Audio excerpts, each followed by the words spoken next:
Muy bien.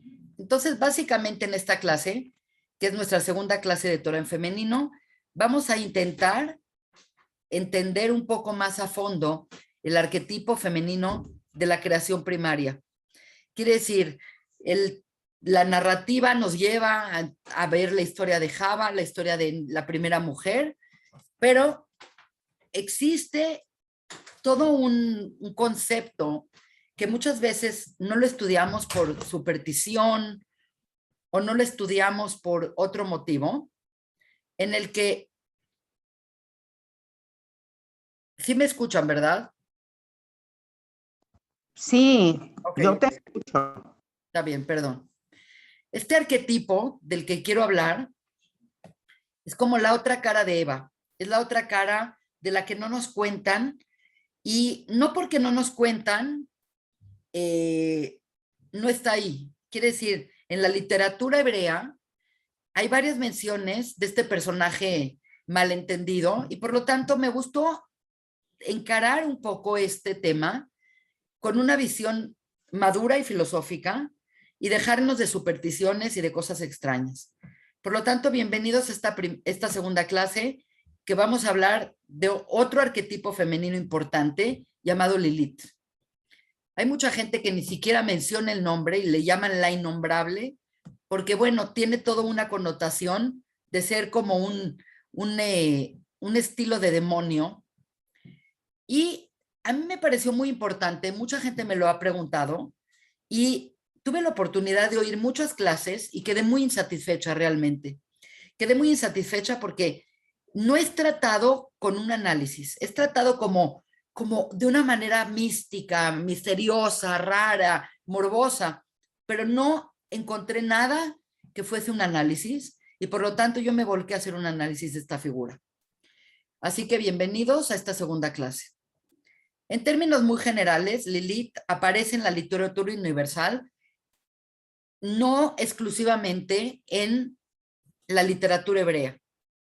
Lo que esto significa es que realmente hay otras culturas que tienen esta misma figura, compatible inclusive en el nombre, inclusive en el concepto. Por lo tanto, bueno, una de ellas es la epopeya de Gilgamesh, que es un libro muy famoso de los sumerios, y aparece ahí esta figura como Lilu o Lilitus. En Ibrit, nosotros asociamos el nombre de Lilith a la Laila, a la noche.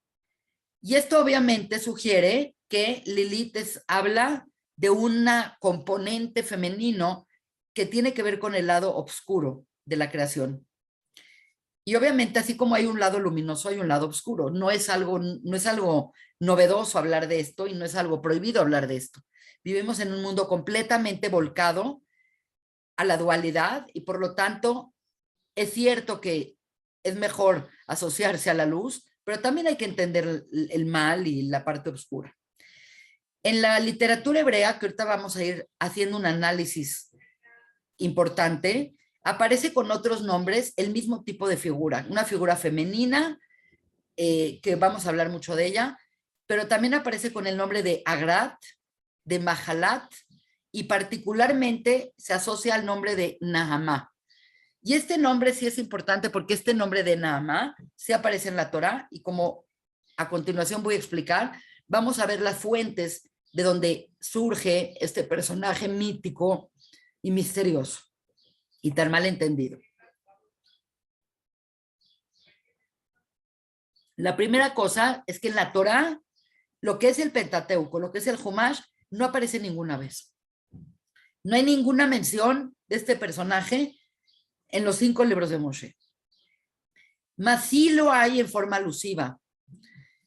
Por lo tanto, pues no podríamos, la gente que es muy de lo que está escrito, lo que se llama la oraita, mucha gente diría, no, esto no tiene importancia, no aparece en la Torá, por lo tanto no existe.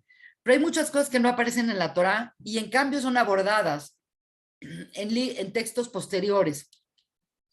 Y este es el caso de ella, porque ya en el Tanaj, que es parte del canon del Tanaj, del canon bíblico ampliado, Aparece en el Sefer Yeshayahu, que es el libro de Isaías, y básicamente habla de ella como uno de tantos demonios que normalmente estos demonios o Shedim o fuerzas malignas normalmente están y habitan en lugares lejanos, lugares abandonados, ruinas. Y también hay todo ese concepto de que por eso una persona no debe de ir a estos lugares de manera sola. Un segundito. Conforme vamos a ir ampliando lo que se llama la Torah oral, la figura de Lilith empieza a volverse cada vez más frecuente y empiezan a haber mucho más menciones de ella. Y el hecho es que, así como en la Torah no aparece, y en el Tanaj aparece una sola vez, pues resulta que en el Talmud aparece muchas veces, aparecen muchas masechtot, y lo importante no es lo que dice en general cada una de estas masechtot, sino de irnos forjando de un criterio para entender por qué el Talmud o por qué el Zohar o por qué ciertos libros se tomaron el tiempo de hablar de este ser. Si no fuese importante, obviamente no vendría. Entonces, me parece un tema importante encararlo. Y en el Talmud aparecen las masechtot de Erubim, de Nidá, de Shabbat, de Baba Batra, y las leí yo con mucho cuidado y básicamente hice un pequeño resumen que habla el Talmud Babli, sobre este personaje. Básicamente, en nombre de Rabbi Hanina Mendoza, dice que un hombre no debe de dormir solo porque Lilith se puede aparecer a él en la noche y causar que el hombre tenga deseos desenfrenados sexuales y puede causar lo que se llama Zera Levatalá. El Zera Levatalá es que un hombre tenga una emisión seminal, quiere decir que tenga un desperdicio de esperma, y es lo que se llama la causante de los sueños mojados. Ahora, nosotros sabemos que los sueños mojados en los jóvenes es un proceso fisiológico. No es que el niño es un degenerado, ni mucho menos. Hormonalmente comienza a haber un cambio y empiezan a haber estos fenómenos fisiológicos llamados sueños mojados.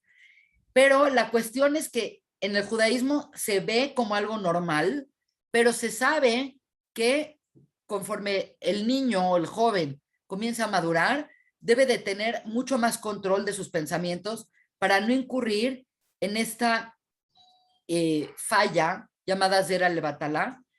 Y este tema del Zera Levatalá, este tema de tener emisiones seminales solos, los hombres, es algo bastante negativo, del cual sí está contemplado en la Halajá, y particularmente el Zohar habla mucho de esto, porque es una energía que no tiene dónde caer, y se considera que cuando hay una energía que no tiene dónde caer, esa energía no se pierde, simplemente esa energía no se encarna, y al no encarnarse es una energía que se vuelve negativa. Parte de cómo en la Kabbalah se explica el mal es que es la misma luz que es el bien, pero no contenida. Quiere decir, la luz no contenida puede ser, desde muchos puntos de vista, el origen del mal.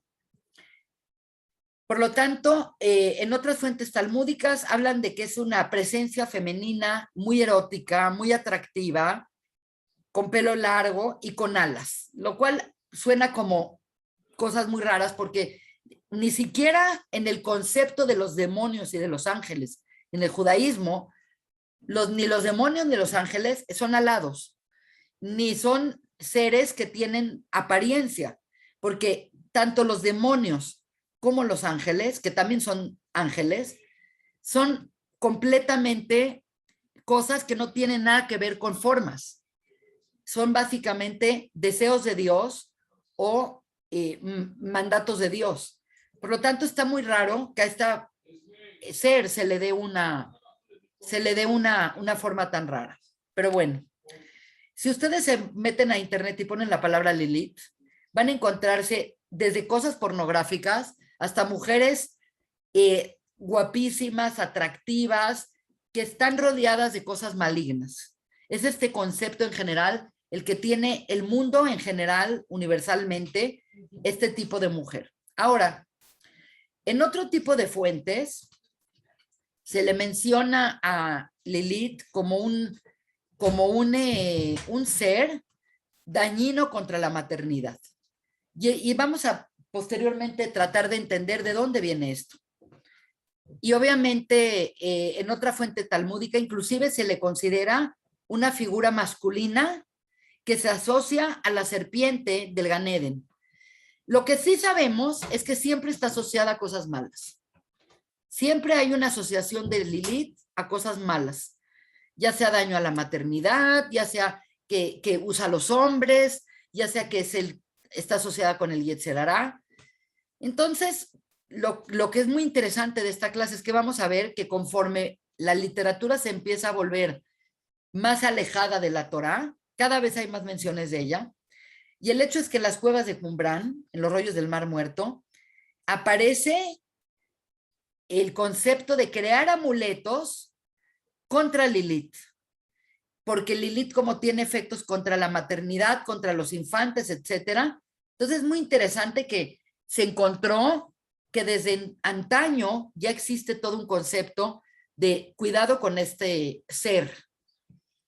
Ahora, esto se empieza a volver más interesante y cada vez vamos a tratar de forjarnos de un criterio más interesante para entender quién es ella.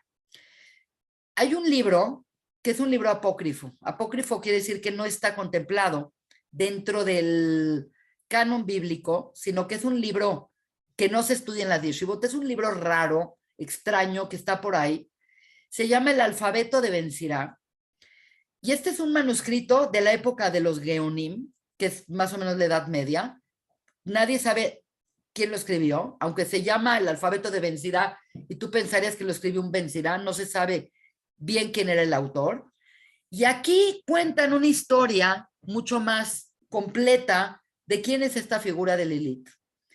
Y mencionan que cuando Adán fue creado y cuando Dios tomó el polvo de la tierra y creó a Adán y lo formó como un ser de arcilla y que le insufló la vida, el alfabeto de Ben Sira nos dice que al mismo tiempo se creó una figura femenina igual, que fueron creados simultáneamente.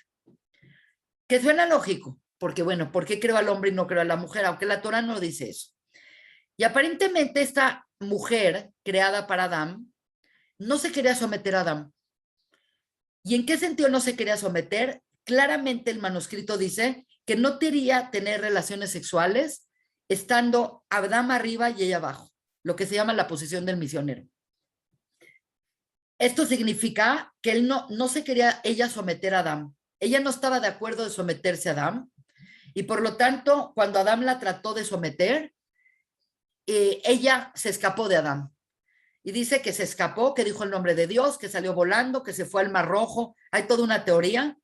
Y entonces Adán, en su soledad, mandó a 3 ángeles para que la trajeran de regreso y les dijo, tráiganmela de regreso. Y entonces ella dijo, no puedo regresar con Adán porque no me quiero someter. Y además, yo ya tuve relaciones con el gran demonio. Así que ya no sirvo para Adán. Está muy rara la historia. Y obviamente, estos ángeles hicieron un tipo de acuerdo con ella de que no fuese dañina si es que se mencionara el nombre de estos 3 ángeles.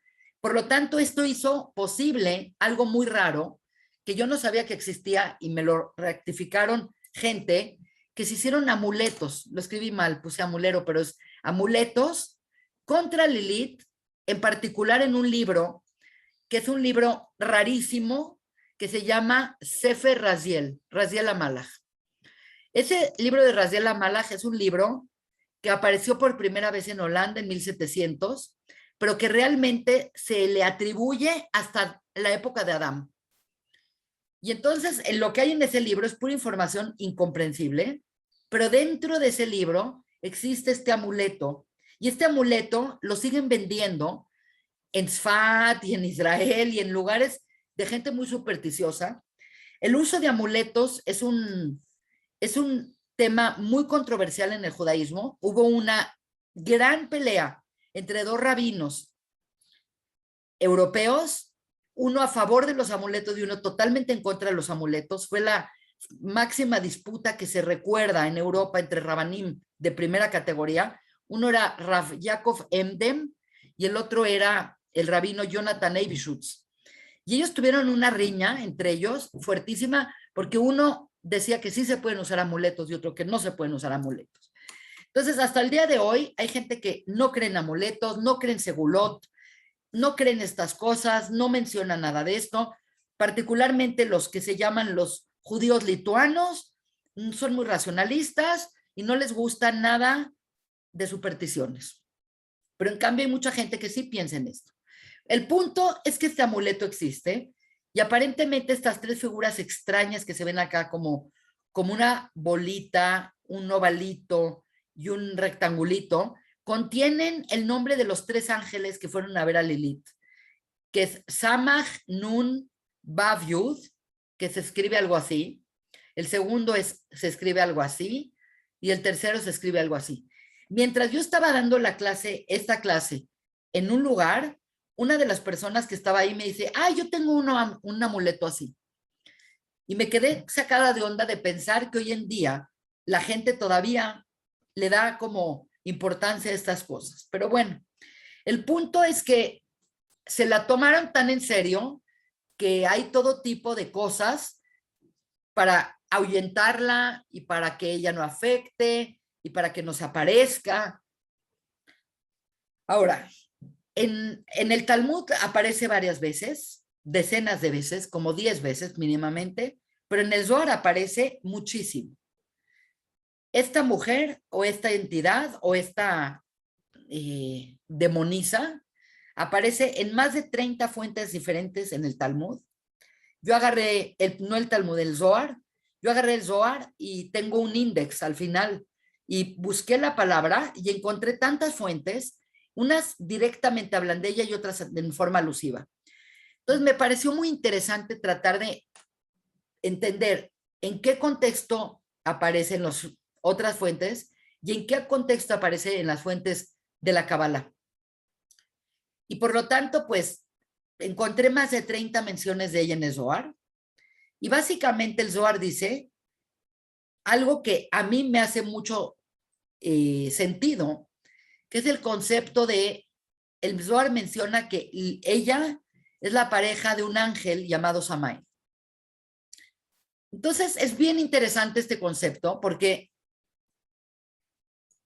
así como hay el ángel de Israel, que es Mijael, sabemos que Mijael es el Sar Apotropus Shel HaYehudim, sabemos que Samael es el ángel de Isaf.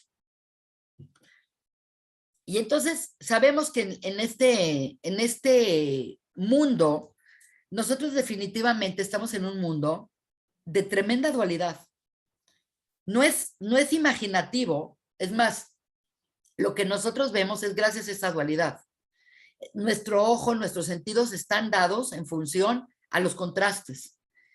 Porque si nos meten en una cámara toda blanca no vemos nada. Si nos meten en una cámara toda oscura no vemos nada. Lo que sí vemos y para lo que nosotros estamos preparados es para ver el contraste entre lo claro y lo oscuro.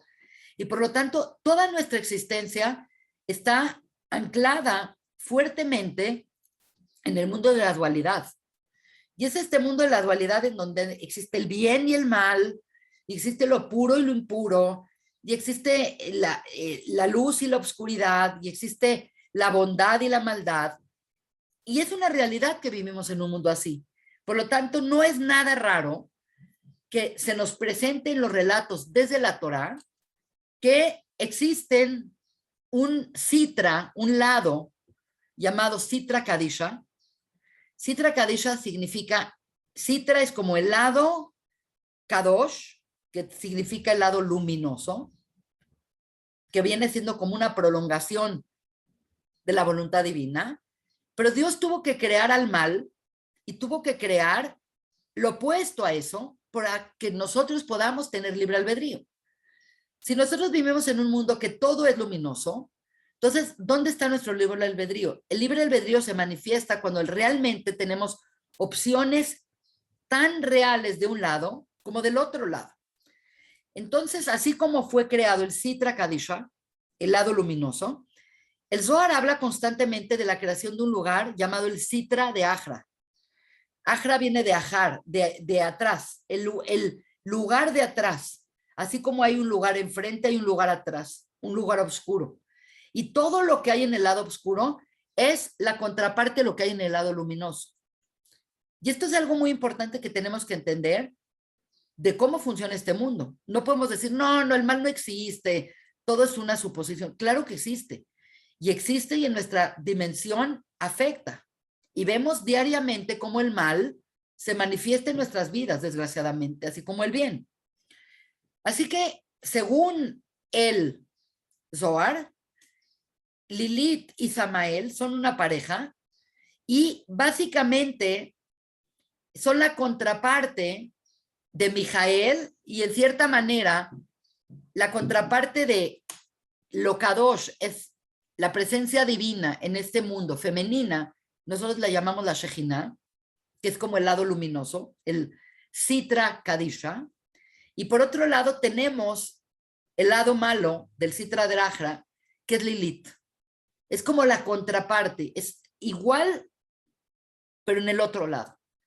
Y así como la Shejina es la madre de Israel, que acompaña al pueblo, inclusive en su exilio, y que llora por el pueblo de Israel para que regrese a la tierra de Israel, Lilith es la madre del Erev Rav, que es estas mezclas de naciones que se pegó al pueblo de Israel y que son malévolos. Por lo tanto, así como la Shejina es la parte Kadosh, es la parte Taor, es la parte pura, también tenemos la otra parte, que es una realidad, que es Lilith, la madre del Erev Rav, que es la parte Tamé o la parte impura. Entonces, posicionándolo desde este punto de vista, entendemos que así como Dios creó el bien, creó el mal, así como creó la luz, creó la oscuridad. Y así como Dios creó ángeles buenos, también creó ángeles malos.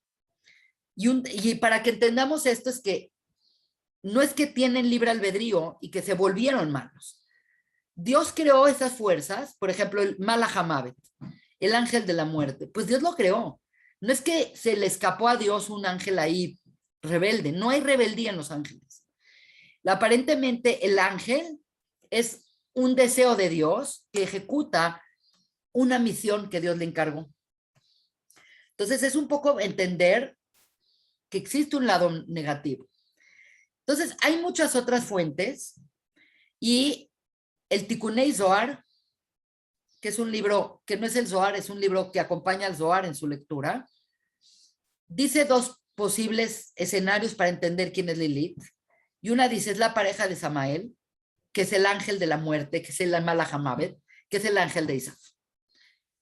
Quiere decir, hay la parte masculina y la parte femenina. En todo lo que nosotros tenemos frente a nosotros hay la parte masculina y la femenina. No nada más en el sentido de que hay hombres y mujeres. Las plantas tienen órgano masculino y órgano femenino. Los animales normalmente tienen el macho y tienen la hembra. Y también la energía, hay energía positiva y hay energía negativa. Hay protones que son positivos, hay electrones que son negativos. Quiere decir, este tema de la creación del género no se dedica a ver mujeres y hombres, se dedica a entender que el mundo está constituido de esta manera. Y en la otra ocasión, el Tikunei Zohar dice que esta mujer es la esposa de Ashmadai, que es un demonio, y Ashmadai es hijo de Naamá. Ahora, este tema de Naamá se vuelve muy complicado para nosotros. Porque así como Lilith no aparece en el Humash, Naamá sí aparece. Y Naamá no nada más aparece, sino es todo un tema muy interesante, porque Naamá es la esposa de Noah. Es la hermana de Tubal Caín. Naamá es bisnieta de Caín. Muchas veces la humanidad piensa que todos venimos de Noah y que Noah venía y que Caín no hay progenie de Caín. Y es un error, porque esta mujer Naamá, que la palabra Naamá significa agradable que cae bien, que es linda. De repente resulta que esta mujer, que en la Torá aparece como la esposa de Noah, que viene siendo la madre de toda la humanidad, porque todos somos hijos de Noah, de repente resulta que esta mujer, aparentemente, dicen los textos que acompañan a la Torá, que esta mujer era la madre de Ashmadai y que es la mujer que hizo caer a los ángeles, Asa y Azael. ¿Quiénes eran estos ángeles? Eran dos ángeles buenísimos que cuando vieron cómo el hombre estaba haciendo tantos errores en la creación, fueron con Dios y le dijeron, mándanos a la tierra y vas a ver que nosotros no vamos a caer como este ser humano que cada instante hace problemas. Y Dios les dijo a estos dos ángeles, sepan ustedes que no es lo mismo ser un ángel que ser un humano. La tentación que tiene un humano es tremenda porque está encarnada. Y la fisicalidad normalmente corrompe a todos los seres humanos de menor o de mayor medida. Pese a todo, ellos insistieron, queremos bajar, queremos demostrarte que somos mejores. Y es interesante porque en la parashá de Noah aparece estos llamados Bnei Elohim, que eran dos ángeles. En el momento que estos ángeles se vuelven personas, que se encarnan, dicen que vieron una mujer o que vieron mujeres y que no soportaron la atracción a estas mujeres y aparentemente de las mujeres que no soportaron la atracción era esta Namá y en la unión de Namá con estos ángeles nacieron los gigantes, los Rafaim, los Gibonim, los Nefilim. Es más, se llaman Nefilim porque Emnaflu, porque cayeron. Entonces, obviamente lo que se demostró acá es que no es que el hombre venga defectuoso. El problema es que el hombre, al estar encarnado en un cuerpo, lo más probable es que el cuerpo lo haga caer. Por lo tanto, es interesante que esta Namá aparece por un lado como una mujer virtuosa, digna de tener a Noah de esposo, que era un tzadik, y por otro lado aparece como una figura demoníaca. Me parece interesante. Y es tan interesante porque supuestamente ella es la hija de Tubal Caín y es la madre de Ashmadai. Y hay toda una teoría en un libro que se llama el Targum Yob, que dice que la reina de Saba era hija de ella. Y entonces está muy, muy revuelto el tema porque todos los que conocen las historias del rey Shlomo Amelech saben que Shlomo hay toda una bola de cosas que tuvo toda una relación rara con muchas mujeres, pero particularmente con con la reina de Saba, con la cual se casó, hizo alianzas, etcétera, etcétera. Y también hay muchas historias de él, de Shlomo, que estuvo en contacto con Ashmadai y con diferentes demonios que le ayudaron a conseguir cosas para el Bet Hamikdash. Muy raro. Entonces, bueno, se los dejo como un tema que está elaborado, que está muy elaborado en la Kabbalah. Encontré esta figura rara que ponen a una mujer diabólica con alas y dice, Beajot Tubal Caín Nama. Entonces, se ve como que hay un tema revoltoso entre esta mujer y Lilith y el mal y en los ángeles malos. Ahí hay un tema interesante que abordar. Ahora, toda esta información para mí no me dice nada. Del hecho de que haya demonios y no haya demonios, que haya Sheidim y no haya Sheidim, y que haya buenos y que haya malos, pues seguramente sí lo hay, pero realmente para nosotros, ¿qué nos sirve saber eso? Lo único que nos puede servir saber es que en efecto Dios creó huestes celestiales que hacen labores positivas, huestes celestiales que hacen labores negativas, pero ¿en qué nos afecta a nosotros y para qué abordar temas tan complicados si no tiene utilidad para nosotros? Por lo tanto, pues yo me volqué a hacer un análisis y tengo un buen análisis que complementa muy bien la clase pasada de Java. La primera cosa que tenemos que recordar es que cuando en Breshit se nos presenta la creación del hombre tiene dos diferentes relatos. Y la clase pasada explicamos con lujo de detalle que cada uno de los relatos es otro tipo de creación y otro tipo de dimensión. A manera de recordarlo, a manera de volver a entrar en este track, vamos a platicar del primer relato. El primer relato es este de Breshit, Bara, Elohim, et hashamayim be'aretz, hizo la luz, hizo las aguas, hizo esto, y de pronto creó al hombre, y cuando crea al hombre dice, Vaivra, que dijimos que la palabra Bara significa crear algo de la nada, y lo ubica en el mundo de Briá, Vaivra Elohim, Elohim, que es una figura de Din, creó et Adam, creó al hombre. Vaivra Elohim et Adam, Betzalmo, a la imagen. Betzelem Elohim, a la imagen de Elohim, Barauto. Quiere decir, es muy interesante porque dice, creó a Adam a la imagen de Elohim. Dice, a la imagen de Elohim lo creó, Barauto. Y dice después, Zahar Unekeba.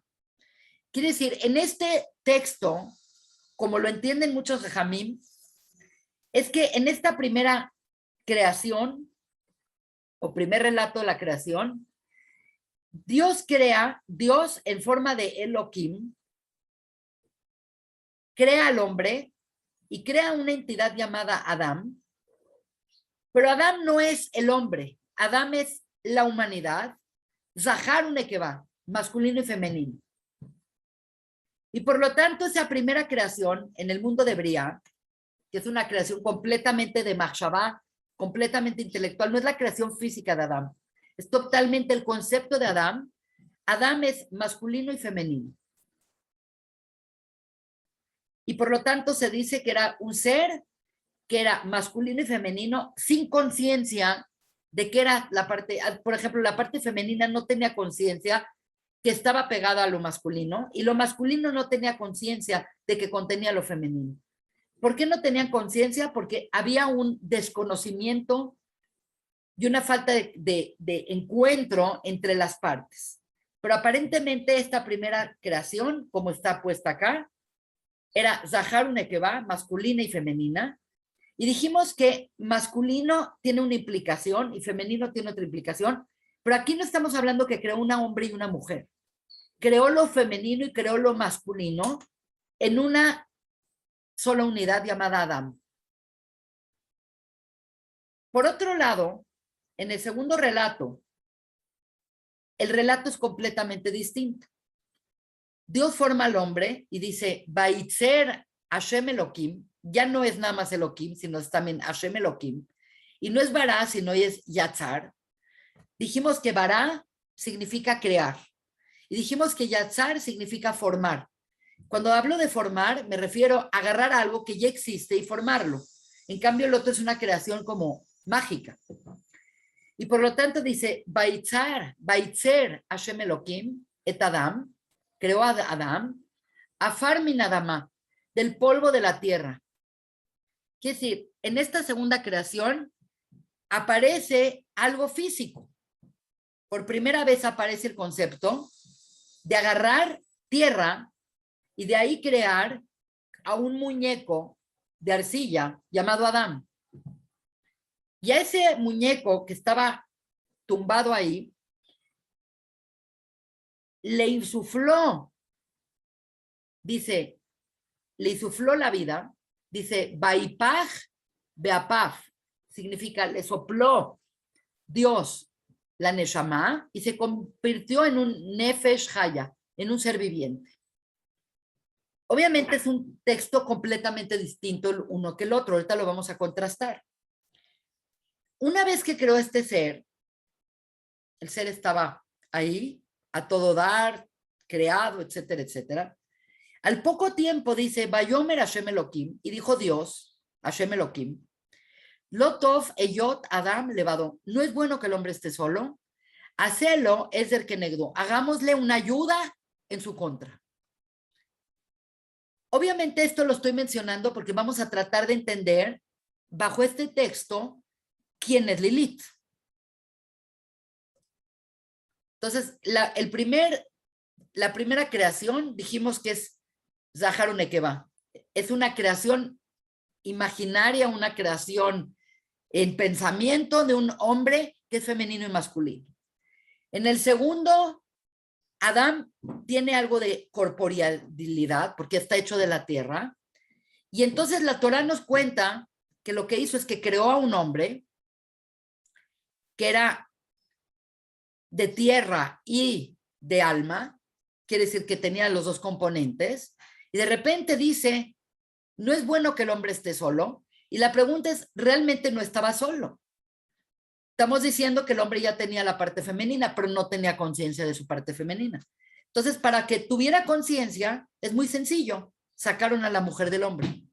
Le sacaron al hombre del costado, quiere decir, separaron lo femenino de lo masculino, y entonces es cuando el hombre dice, esta es Isha, porque viene de Ish.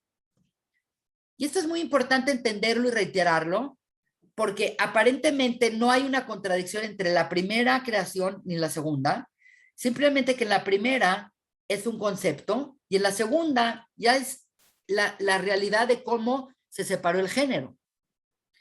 Entonces, del costado, Mitzelotav, hicieron dormir al hombre y hicieron el corte llamado Nesirá, dice el Arizal, y a partir de este corte se quedó Adán y se quedó la Isha. Y cuando se levantó Adán, dijo, esta sí sirve de pareja. Entonces, quiero analizar este texto en base a tratar de entender quién es esta figura de Lilith. Entonces, vamos a contrastar los textos. Adán, en el primer relato, contiene lo masculino y lo femenino. Dijimos que es hermafrodita, es completamente femenino y completamente masculino. Ok, en este escenario, Adán es Zahar y Nekeva, masculino y femenino. En general, y esto es un concepto muy importante que tenemos que entender, lo masculino y lo femenino no se refiere a hombres y mujeres. ¿Por qué? Porque masculino va más allá que las características sexuales secundarias. Lo que implica es que masculino y femenino es la creación del género. Y a muchos les parece difícil, pero el género implica que puede ir cambiando y es muy dinámico, dependiendo qué función estás tomando. Quiere decir, yo en este momento soy una mujer, al dar yo la clase, el que da en Kabbalah es masculino y el que recibe es femenino. Por lo tanto, por ejemplo, cuando una mamá amamanta un bebé, aunque la mamá está en su máxima feminidad, al darle ella de comer al bebé, ella es masculino con respecto al bebé que está comiendo, que es femenino. Por lo tanto, es muy importante que empecemos a tratar estos temas para despegarnos de nuestro concepto fijado que femenino y masculino son mujeres y hombres. La mujer puede tener una función masculina y el hombre puede tener una función femenina. Y esto es muy interesante. Por lo tanto, en este primer relato, el problema es que Dios creó el Zahar y Nekeva en igualdad. Y entonces, cuando el hombre en su función masculina quiso dar, tomando en cuenta lo que dice el libro del alfabeto de Ben Sira, dice ella, yo no quiero recibir. Y el concepto de no querer recibir, eso es Lilith. Lilith es una creación idéntica a Adán, quiere decir que fue emanada al mismo tiempo que Adán, que a la hora de la hora, cuando Adán quiso darle, ella le dijo, yo no quiero someterme a ti, yo no quiero que me des, yo también te quiero dar. Como que tomó una igualdad. Y esto es muy importante mencionarlo, porque ahorita lo vamos a explicar desde muchos puntos de vista. Un segundito. Es que quiero que vean esto. el concepto que nosotros tenemos de Lilith es que es una mujer que no quiere recibir. Ella nada más está en contra del marido y no quiere relacionarse con él y por lo tanto no quiere procrear. Ese es el primer concepto. Entonces, en general, el concepto de Lilith en la Torá es una mujer que no quiere recibir de Adán, que no quiere tener hijos, que no se quiere someter a Adán. Eso es lo que significa esa primera creación. Por eso le llaman la primera mujer de Adán fue Lilith. Es como se conoce en términos muy generales. Hasta en Wikipedia van a encontrar esa definición. Entonces, de repente viene la segunda creación de Adán en un plano diferente, que es el plano de Yetzirah, que es la formación. En esta es la creación. Ahorita lo vamos a ver más claramente.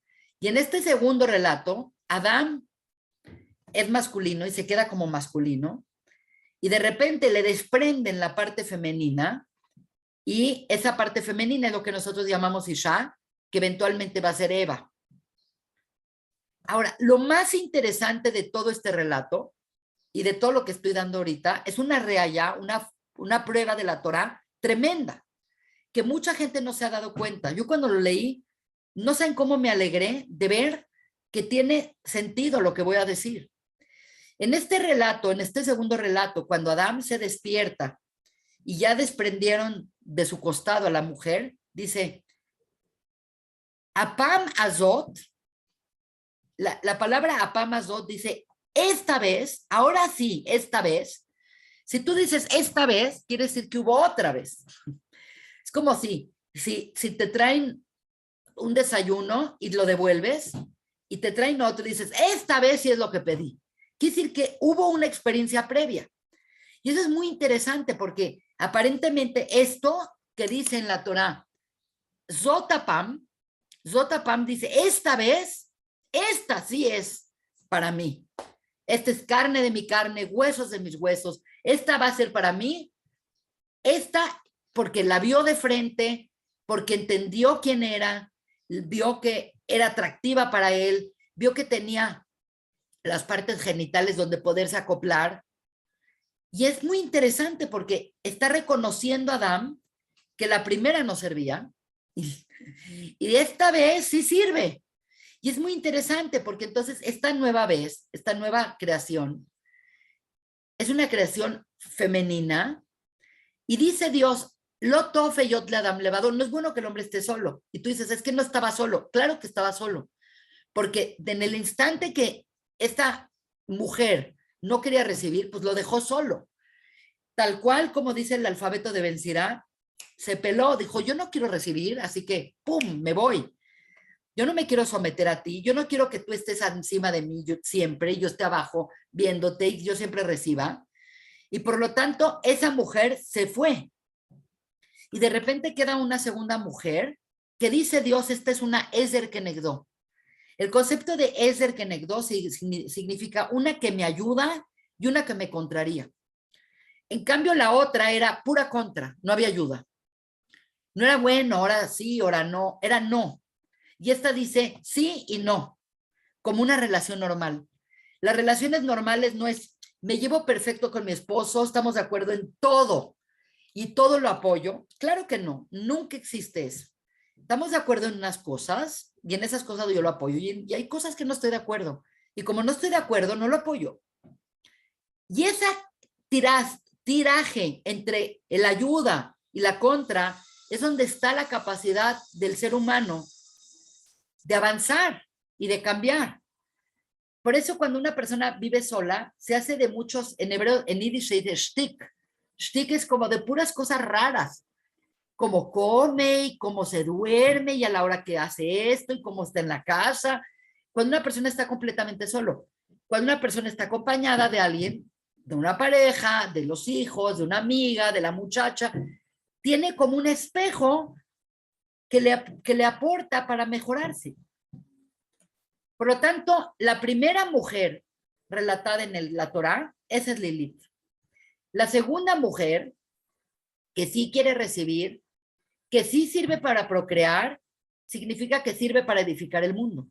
Porque si tienes una mujer que no quiere tener hijos y que no quiere tener relaciones, se acabó el mundo, se acabó la procreación.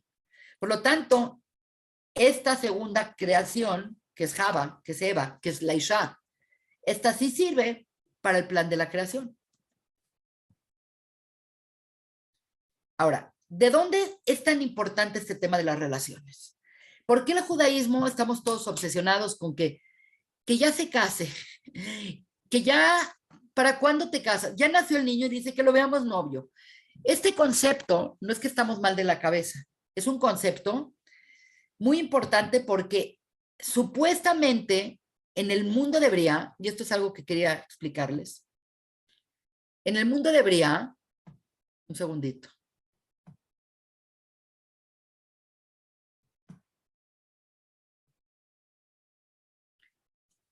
Esto va a servir para hacer como un pequeño resumen. En los diferentes planos de la creación suceden diferentes relatos. Qué raro que está pasando. Ok, en el plano de Bria, aparentemente es el primer relato porque dice Bara. Entonces es el primer relato. El segundo relato es Yatzar, que significa el mundo de Yetzirah. En el primer relato, la figura de Hashem aparece como Elohim, y en el segundo relato aparece Hashem, Yud-Kei Vav-Kei, más Elohim. Quiere decir, son relatos distintos. Nosotros estamos diciendo que el relato de este primer relato, la mujer en ese relato era Lilith. Aunque no fuese Lilith en el sentido físico, porque no es físico. En el mundo de Bria no hay cosas físicas. Es completamente intelectual. En el segundo relato aparece Java y contiene otros elementos.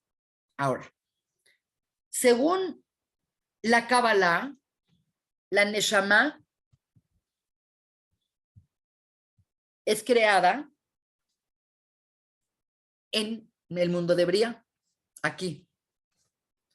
Y la Neshama es Zahar y Nekeva. La cuestión es que nosotros que estamos viviendo en este espacio llamado Asia, estamos separados de la mitad de nuestra alma. Entonces la mujer se le da la parte femenina del alma y al hombre se le da la parte masculina del alma. Significa que cuando uno se casa, tiene la capacidad de unir su alma con su otra mitad, es su media naranja. Y esto es una cosa muy importante que el judaísmo cree. Por lo tanto, pues vamos a tratar de entender este concepto. El concepto principal de las relaciones de pareja es que la relación de pareja te ayuda a tener una relación con Hashem. La relación con Hashem es porque Hashem es un ser que tiene atributos masculinos y atributos femeninos. No quiere decir que sea mujer ni hombre, no quiere decir nada de eso, pero cuando hablamos de las cualidades de Hashem, que es Rahum, que es Hanun, que es Hapaim, esto y esto y el otro, estamos dándole cualidades masculinas y femeninas por igualdad. De tal manera que la Yud es masculina, la He es femenina, la Baf es masculina y la He es femenina. Por lo tanto, la única forma de que nosotros podemos realmente relacionarnos positivamente con Dios es entender que tenemos elementos masculinos y elementos femeninos. Y Dios no es siempre masculino. Aunque Dios nos da la vida y Dios nos da el sustento y Dios nos da todo, también Dios puede recibir. Hay elementos de Dios que desean recibir de nosotros. Y por lo tanto se entabla una relación, porque una relación no puede ser yo te doy todo y tú no das nada. Eso no es una relación. Una relación es yo te doy y tú me das. no importa que la cantidad, puede ser que Dios nos da 99 y nosotros le devolvemos 1, pero el hecho de rezar, de hacer sus mitzvot, es una forma de retribuir y es una forma en donde nosotros no somos nada más receptores, también somos capaces de dar.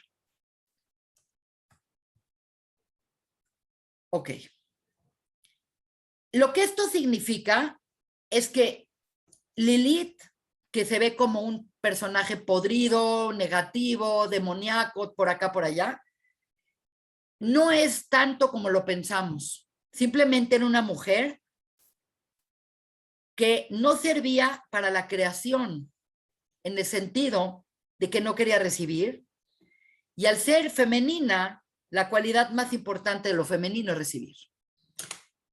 Esto es, aunque parezca extraño lo que voy a compartir con ustedes, es importante que lo veamos en esta realidad. La palabra nekevá viene de nekev. Y nekev significa un orificio. Eso ya te dice mucho lo que es una mujer. En términos femeninos, la mujer tiene un orificio porque la mujer recibe. La mujer es como un cli que recibe al hombre. Y esto es algo que tenemos que entender, que es parte de la creación. Por eso, si lo entendemos de esta manera, también podemos entender por qué la Torá es tan radical o tiene opiniones tan fuertes contra la homosexualidad. Porque si este quiere dar y este quiere dar, porque son dos masculinos, es como si conectas las pilas mal, no pasa la energía. O tienes, esta quiere recibir y esta también quiere recibir. Aquí tienes energía negativa y energía negativa, no logras nada. Aquí tienes energía positiva y energía positiva, no logras nada. La única forma de lograr la creación, no nada más la creación y la procreación, sino la creación misma, es que se respete la energía positiva y la energía negativa. Por eso la Torá es realmente radical con la homosexualidad. ¿Por qué? Porque la Torá está dada en función a que el mundo continúe, no que se acabe. Eso es un tema muy importante que entender. Entonces, quiero empezar a hacer otro relato complementario a este que me fascinó. Entonces, lo que estamos diciendo es que en el primer relato, esta mujer no quería recibir, el hombre la trató de someter y ella se escapó. Punto.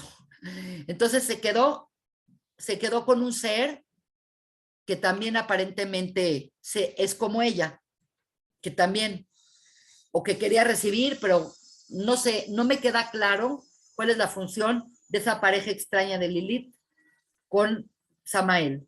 Pero hay otra forma de entender este texto, que es una forma complementaria, en el que dice que Lilith proviene del mundo del caos. Ahora, yo nunca he hablado con ustedes qué es el mundo del caos y qué es el mundo del tikkun, pero cuando nosotros vemos en el texto de la Torá que dice Be'aretz haya tohu, el mundo estaba caótico, babou, vacío, se refiere a que antes de que hubiera el mundo como nosotros lo conocemos, con esta estructura ordenada, porque acá hay un orden, habían los mismos elementos, pero en sentido no ordenado y en sentido no absoluto. Lo que quiero explicar acá es que este primer relato de Breshit, les va a quedar más claro si lo pongo así. Este primer relato de Breshit, donde la mujer es emanada simultáneamente del hombre, entonces estamos en el primer relato. Decimos que siempre que habla Dios es Elohim.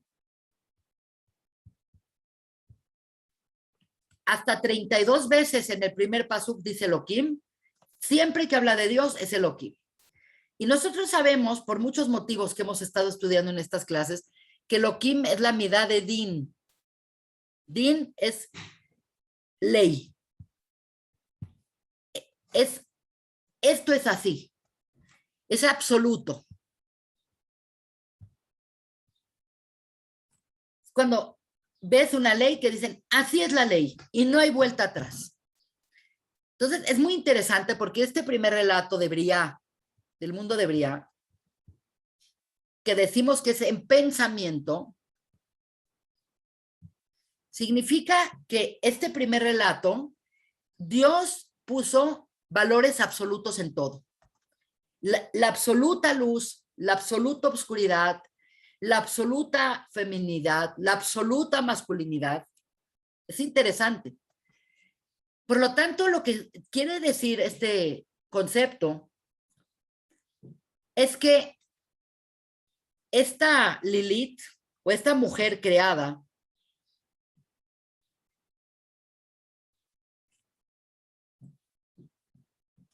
esta primera mujer proviene de este ambiente de cosas absolutas y por eso ella es tan rígida. Quiere decir, no hay lugar para aceptar lo que se espera de ella es absoluto. Como ella es femenina, se espera de ella que sea receptora. Y ella dice, no, yo también quiero ser dadora, o a veces receptora y a veces dadora. Entonces, Adán no puede enfrentarse con esa figura porque es definiciones absolutas. Y por lo tanto, es una figura muy rígida. Muy, muy rígida. Es o todo o nada. Por eso se va y se larga. Es muy interesante por qué Dios en el primer relato usa nada más el nombre de Elohim. Significa que primero creó como un estándar de cómo tiene que ser la creación. El ideal de cómo debe ser la creación. Pero obviamente, si tú haces una creación tan rígida, a la primera que va a fallar el hombre, el mundo lo vas a tener que destruir. Y como el hombre tiene libre albedrío, el hombre no va a hacer lo que Dios quiere. El hombre va a hacer lo que él se le hincha la gana. Por lo tanto, esta primera creación de absolutos, de Din, no va a servir porque en el primer instante que el hombre la regara, Dios tendría que destruir el mundo. Por lo tanto, el segundo relato, Hashem ya no nada más es Elohim, que es Din, sino es Hashem, Yud-Kei Vav-Kei Elohim. Y sabemos que Hashem es la midá de Rahamim, de misericordia. Quiere decir que esta segunda creación es más flexible y las cosas no son absolutas. Quiere decir, son así, pero también pueden ser así. Existe una flexibilidad y eso es la diferencia entre Lilith y Java. Lilith era una persona, era un ser creado o una imaginación o un pensamiento creado en absolutos. Y en cambio, ese mundo de absolutos, nada puede funcionar en absoluto. Nada. Porque cualquier detalle que esté mal y que no sea como lo pidió Dios, sería motivo para destruir todo. Por lo tanto, se tuvo que flexibilizar la creación. Se tuvo que volver más misericordiosa con Rahamim. Y a ese mundo se le llama el mundo del Tikkun. Es el mundo donde puedes fallar y Hashem te da la oportunidad de arreglarlo y de mejorar. Y es el mundo del perfeccionamiento. Y es un mundo más flexible y es un mundo más agradable de vivir en él. Por lo tanto, en este mundo se tuvo que crear una mujer que cambiara. Porque si se quedaba tan rígida, tan inflexible, no iba a funcionar. Por lo tanto, Java aparece en este relato como una figura de una mujer mucho más flexible, una mujer mucho más suave, mucho más acoplable a las situaciones. Entonces, esto se vuelve algo muy interesante. Según esta propuesta, y esto es un cambio que les va a encantar, según esta propuesta, en el primer ensayo de la creación o en el primer estadio de la generación, la mujer es muy rígida y no sirve para la creación. Dice Dios, Lotov, ya, esto no sirvió. Y no sirvió no porque Dios se equivoque, no sirvió porque el mundo requiere la flexibilidad para que pueda el ser humano mejorar. Por lo tanto, se ve que lo femenino cambia, porque para el segundo relato, lo absoluto y lo rígido se vuelve flexible. Pero acá hay un problema, y este es un problema importante, porque en el primer relato la mujer es muy dura, en el segundo relato se vuelve flexible. Pero la figura masculina nunca cambia entre el primero y segundo relato, la figura masculina. Quiere decir, la mujer sí se acopla y la mujer sí se vuelve flexible, pero vemos que el hombre se mantiene estable igual. Es Adán al principio y es Adán en el segundo relato y es Adán en la tierra. Pareciera que la figura masculina, así está bien. Y por lo tanto, esto es una crítica muy fuerte al hombre. Porque el hombre, si bien es cierto que el hombre tiene que dar, el hombre pudo haberse vuelto un poco también más flexible y decir a veces doy, a veces recibo. Y el hecho de que él insistió en seguir siendo así es parte de lo que se llama que él fomentó y él alimentó que el mundo se quedara en un sentido lineal donde el hombre tenga supremacía y lo masculino tenga supremacía sobre lo femenino. Es cierto que lo que está arriba siempre va a ser masculino con respecto a lo que está abajo, porque, por ejemplo, el maestro es masculino y el alumno es femenino, y el director de la empresa es masculino y el coordinador es femenino porque está abajo de él. Pero esto podría haber tenido un poco más de flexibilidad. El hombre pudo haber cambiado. El hombre pudo haber dicho, ok, mi función es dar, pero a veces también puedo recibir. El hecho de que hablen mucho de esta posición, que no aceptó la Lilith, que el hombre esté encima de ella, no era que nunca va a aceptar que va a estar encima de ella, pero a veces a lo mejor ella puede estar encima de él. Y eso implica que a veces la mujer puede también ocupar un papel de dadora. Y el hecho es que hay muchas mujeres hoy en día que mantienen su casa, y hay muchas mujeres que trabajan, y hay muchas mujeres que todo. Entonces, el hombre en sí perpetuó un sistema protocolar de unilateralidad. Yo siempre doy, yo siempre estoy arriba, yo siempre mando, yo siempre voy a ser el que tenga la última palabra. Y se impuso el hombre. Y esto definitivamente es lo que permeó la historia desde Adán hasta nuestros días. La historia de la humanidad ha sido una historia donde el hombre se ha impuesto a la mujer y donde la mujer ha tenido que soportar mucho abuso de parte del hombre. No quiere decir que todos los hombres son abusivos y no quiere decir que siempre en la historia el hombre fue abusivo, pero el sistema hizo que el hombre siempre se sintiera cómodo del que manda, del que mantiene, el que grita y el que pone el orden. Y la mujer siempre se tuvo que acoplar a él y no hubo nada de flexibilidad en el hombre. Y esto obviamente es lo que está cambiando hoy en día. Y está cambiando hoy en día porque nos estamos acercando al último momento del sexto milenio. Y el sexto milenio tiene una implicación de que aparecen los elementos femeninos y se empiezan a desarrollar de manera importante porque el séptimo milenio, perdón, que es como el séptimo día de la creación, que es Shabbat, o que es el año, el milenio tipo Shabbat, es de índole femenina. Cuando nosotros llegamos a Shabbat, la diferencia entre lo masculino y lo femenino es que los 6 días son masculinos y el día de Shabbat es un día femenino en naturaleza. Quiero que esto quede claro porque es una forma de integrar mucha información que hemos tenido a lo largo de los años. Los 6 días de la creación son estos días donde Dios hizo la luz, separó las aguas, creó la vegetación, puso las luminarias, creó los animales, creó al hombre, creó a la mujer. Esos 6 días de la creación, que son 1, 2, 3, 4, 5 y 6, esos 6 días de la creación son equivalentes a los 6 milenios de la historia de Adán, que ahorita estamos nosotros acá, abajito, en 5,782.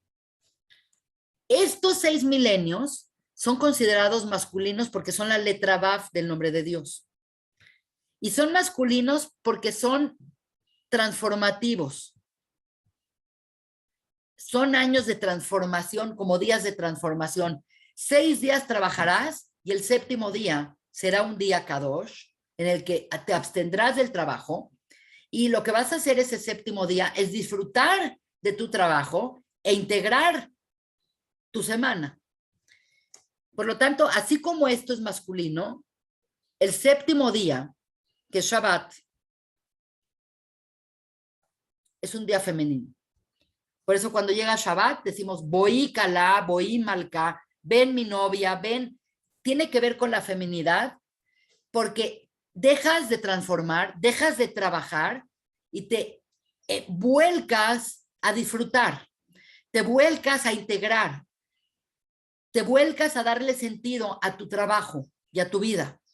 Y eso es una acción femenina.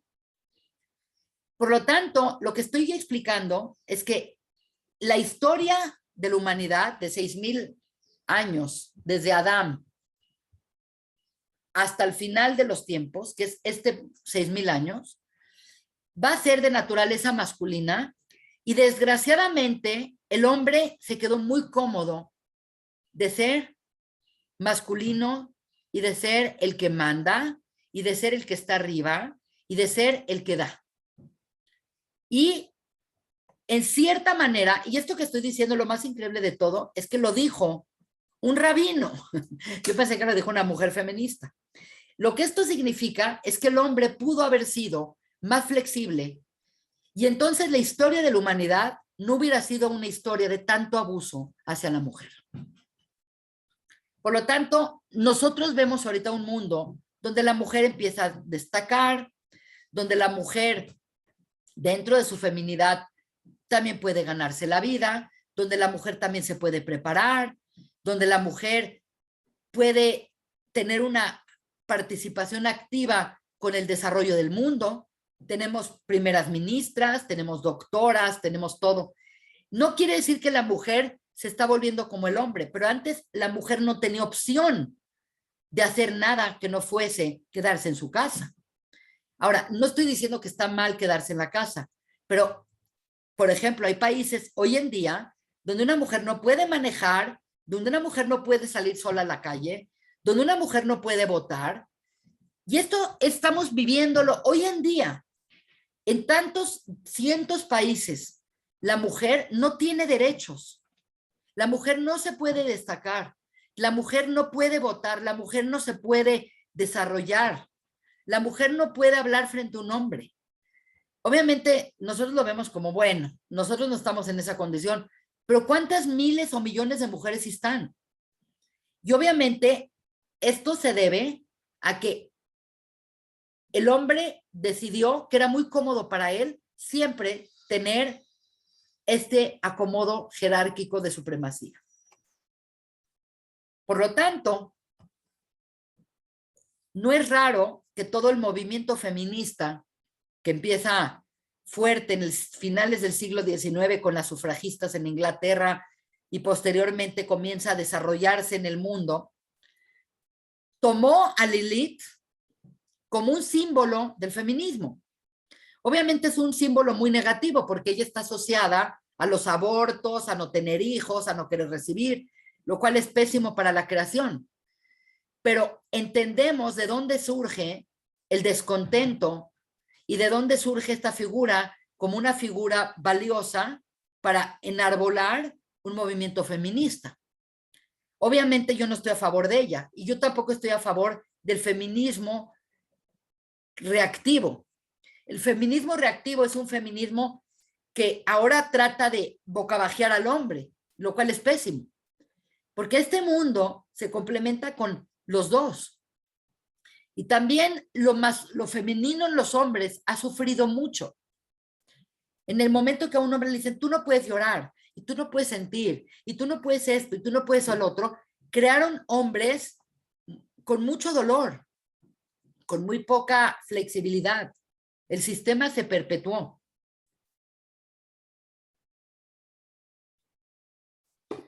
¿Qué significa esto?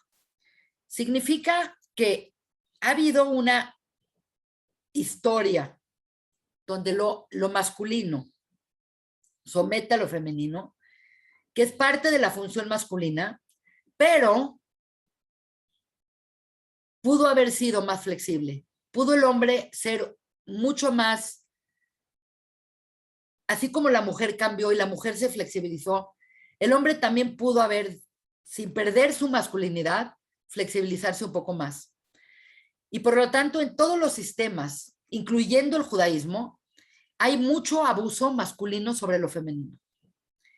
Si bien es cierto que en el judaísmo a las mujeres las tratan bien y la mujer contiene la semilla de la procreación judía y el hijo de una madre judía es judío y se le da su lugar con la que tú vas y se le da su lugar en la vida familiar, la realidad es que a pesar de todo hay mucho abuso sobre la figura femenina. Inclusive es increíble que hayan hecho tantos cambios en la Torá y hayan encontrado mecanismos para poder salir adelante de algunas trabas alágicas económicas que impone la Torá, como por ejemplo prestar dinero de un judío a otro judío con intereses está prohibido. Pero encontraron una forma de hacerlo a través de un documento que se llama el Leterisca. Encontraron muchas formas de hacer posible muchas cosas que la Torá reglamentaba, pero en cambio todas las leyes donde la mujer está amolada por su condición de mujer, en esas nadie ha cambiado nada. Todas las leyes del divorcio, todas las leyes de la Aguná se han prácticamente obviado y han habido muchísimas mujeres abandonadas que no tienen un get, que son las agunot, y se quedan jodidas para toda la vida. Y esto es algo que nosotros lo tenemos que ver, no para ir en contra de la Rabanut y no para ir en contra de nuestros maridos, ni mucho menos, pero nos tenemos que, no nos podemos dejar más de tanto abuso. Porque una cosa es que el papel de la mujer es tener hijos y es tener su casa, pero inclusive la mujer se siente inferior de hacer eso. Hay mujeres que no se sienten inferiores de hacer eso, pero en general, en países como México, tú vas con una mujer y le dices, ocupación, dice, no, yo no hago nada. Pero ¿a qué se dedica? No, yo no hago nada, no tengo ninguna profesión, no hago nada. Ah, pero lava, plancha, hace de comer, cuida a los hijos, a los nietos, a los bisnietos, y ella dice nada. ¿Por qué es nada? Porque ella siente que es nada. Entonces, la realidad de esta situación es que a partir de que empezó el feminismo reactivo tan importante en los años 70, obviamente se tomó a Lilith como una figura maravillosa. ¿Por qué? Porque ahora sí es una mujer que no se deja y es una mujer que esto, pero la realidad es que es una figura muy negativa. Quiere decir, entendemos de dónde viene el descontento, pero debería de tener una propuesta un poco más correcta en una mujer que no quiere tener hijos, que no quiere recibir nada, que es completamente independiente y que no sirve para la creación. Entonces, todo lo que es el feminismo actual, desgraciadamente, viene como una reacción, tipo como cuando vino la revolución en Rusia, que la mayor parte de la gente era tan pobre que apoyaron el cambio y el cambio no iba a ser ligero. El cambio se tenía que hacer con una revolución, lo mismo en China, lo mismo en Rusia, lo mismo en México, lo mismo en Latinoamérica.